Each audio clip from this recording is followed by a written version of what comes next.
Today's moment in Black history is going to focus on Mary Ellen Pleasant. Mary Ellen Pleasant was absolutely phenomenal. She was an entrepreneur, she was a real estate mogul, a hardcore abolitionist, and she was a millionaire. She was one of the very first African American women to be a millionaire in a time where that was almost completely unheard of. Such a big and full life led to a lot of myth and mystery. And honestly, we don't really know exactly when she was born or who her parents were, because she told a lot of different stories just depending on who her audience was or how she was just feeling that day. Most likely she was born around 1814 to an enslaved mother in either Georgia or Virginia. However, she claimed to have been from Pennsylvania. But then other people claimed that she was the daughter of a voodoo priestess from the Caribbean.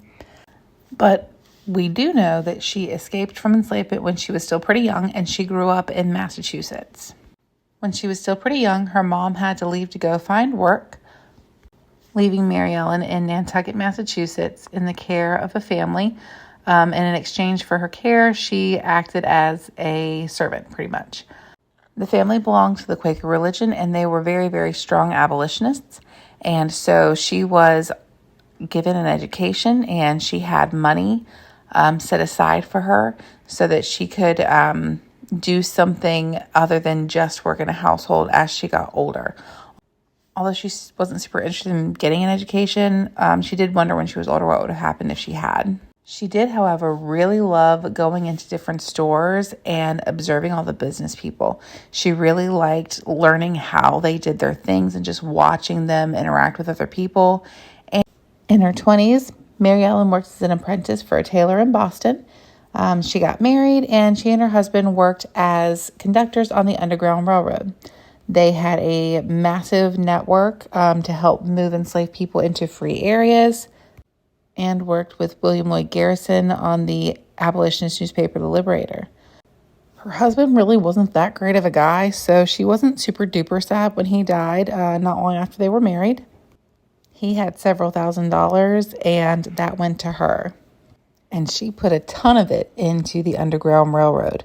She had a lot of connections. She had a lot of sway with the capital she was able to move.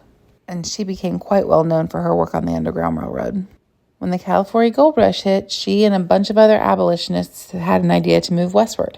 She started by headed towards New Orleans so that she could help coordinate an effort for some folks on the Underground Railroad, and she almost got caught. She ended up having to go to California a little bit more quickly than she would have liked because she was going to be captured for her doing. When she arrived in California, she took off. She used the money that she had, built businesses, doing hotels, hostels, cooking for people, offering any sorts of services she could provide, and investing money, and then also putting a lot into helping formerly enslaved people find their freedom. At the height of her wealth, she was worth around $30 million. The more she made, the more she helped people.